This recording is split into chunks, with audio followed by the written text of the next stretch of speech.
and school governance across the United States and Canada. That man is Ahmed Ghazali. He's not just an... Tonight on RAIR TV, Texas officials are being put on notice. Inside Texas operates one of the most influential architects of Islamic education in North America, a man with decades of authority over curriculum, teacher training, and school governance across the United States and Canada. That man is Ahmed Ghazali. He's not just another school administrator. Ghazali is a documented Muslim Brotherhood operative explicitly named in the Brotherhood's own internal strategy documents, and schools tied to his education network are now preparing to receive Texas taxpayer money. RAIR Foundation USA has uncovered that Islamic schools associated with Ahmed Ghazali are actively positioning themselves to access public funds through Texas's upcoming Education Freedom Accounts program.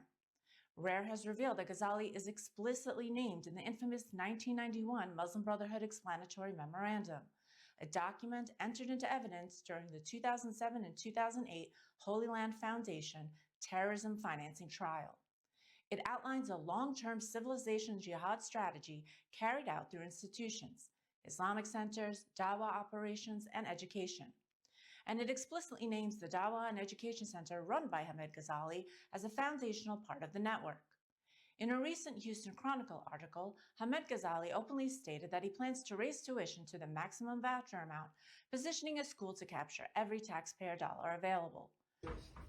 And this one here, since 2014, actually since 2012, we have been in the 98 as a school, 98, 97, 96.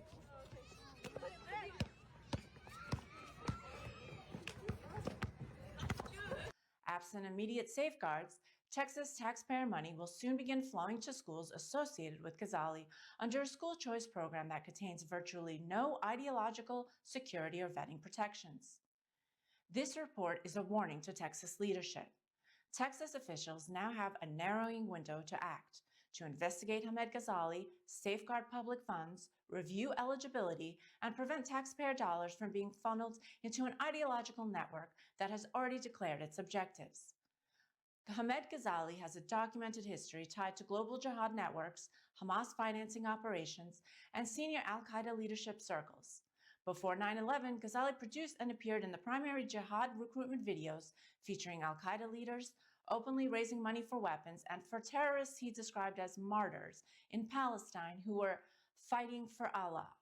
In 1988, Ghazali appeared on camera raising money for the Occupied Land Fund, later renamed the Holy Land Foundation, whose leaders were convicted of sending more than $12 million to Hamas. It's also important to remember that our duty is to help, and helping is done through, of course, we cannot help in any way except by donation right now.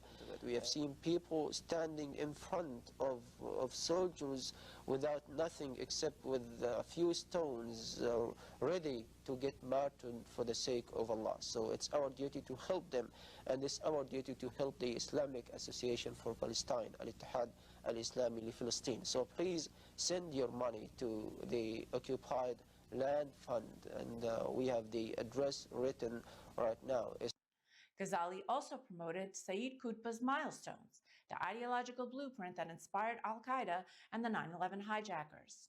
His videos feature Siraj Wahhaj, an unindicted co-conspirator in the 1993 World Trade Center bombing, who openly declared that Muslims would never assimilate and must take over U.S. politics in order to impose Sharia. I want to remind you, brothers and sisters, that we as Muslims here in this part of the world have an agenda. And what we're not trying to do is to assimilate into the American way. We're not trying to be like other Americans. That's not our agenda.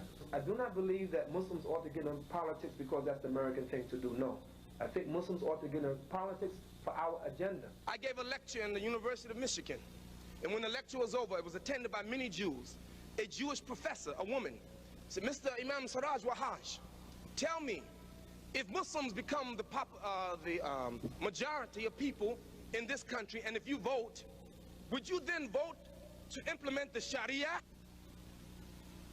What you say? To implement the Sharia. You know why? Because she's thinking now. You know what? These Muslims are beginning to have influence. Went to one masjid and one day 15 people took shahada. Uh-oh, what does that mean? Muslims talking about voting. 50,000 Muslims in Washington, D.C. What does that mean? Ghazali personally interviewed Tamim al-Adnani, the second in command to Abdullah Azzam, Osama bin Laden's mentor and al-Qaeda co-founder, while they were actively soliciting weapons support. We are trying, of course, to support them by donations, collecting money from all over the world, medical support, financial support, clothing support, food support, even weapon support if we can pay for it. As we are Muslims, Allah ordered us to do this in Quran, that Muslims are all brothers, and it is our duty to give all kind of support. Not only by this, we also support them by men as well, volunteering to make jihad, perform jihad in the sake of Allah, to defend this religion, great religion of Islam, against the communism, the non-believer. Do you have any people from the United States? Yes, we do have some, not many, but we do have some people, some Muslim Americans who have shared, volunteered themselves. They came over there and now they are sharing in jihad.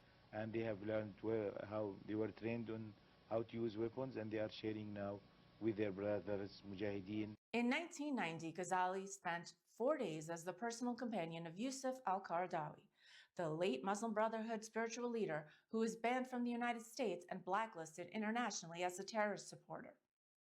In 1989, Ghazali publicly defended Ayatollah Khomeini's death fatwa against author Salman Rushdie, stating, quote, "I won't feel sorry if someone kills him."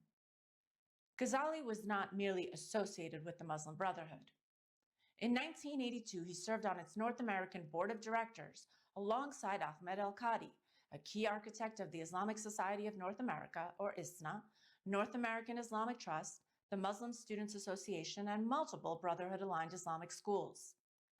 RAIR has exposed that al-Qadi's daughter, Magda al-Qadi Salah, co-founded multiple Islamic schools and institutions in Florida, served as vice president of ISNA, and currently serves as principal of Bayan Academy, an Islamic school already receiving significant taxpayer funding through school choice programs.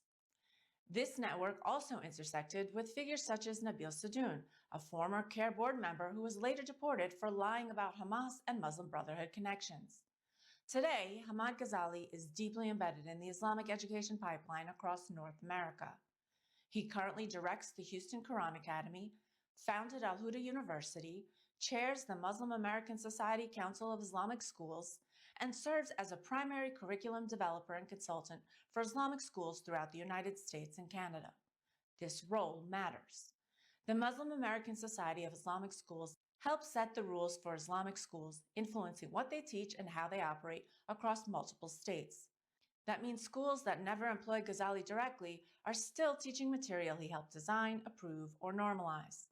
In 2025, the Muslim Association of Canada, or MAC, awarded Ghazali its Pioneering Educator Prize at their convention. MAC leadership publicly praised Ghazali for building the Islamic education system across North America, confirming that he is viewed internally not as a local educator, but as a system builder whose work is meant to be replicated. A named Muslim Brotherhood operative with documented ties to al-Qaeda leaders, convicted Hamas financing organizations, banned Brotherhood leaders, and deported CARE officials now runs a school that qualifies for Texas taxpayer funding. Governor Greg Abbott has repeatedly stated that the Muslim Brotherhood is banned in Texas. So the question is simple. Is Hamad Ghazali's Houston Quran Academy still eligible for public money? Will Texas officials investigate Hamad Ghazali, his curriculum, and the schools that use it, or will taxpayers continue funding an ideological education pipeline openly hostile to the United States? This is Donna for RAIR TV. Contact your local and state leaders. Demand a full investigation.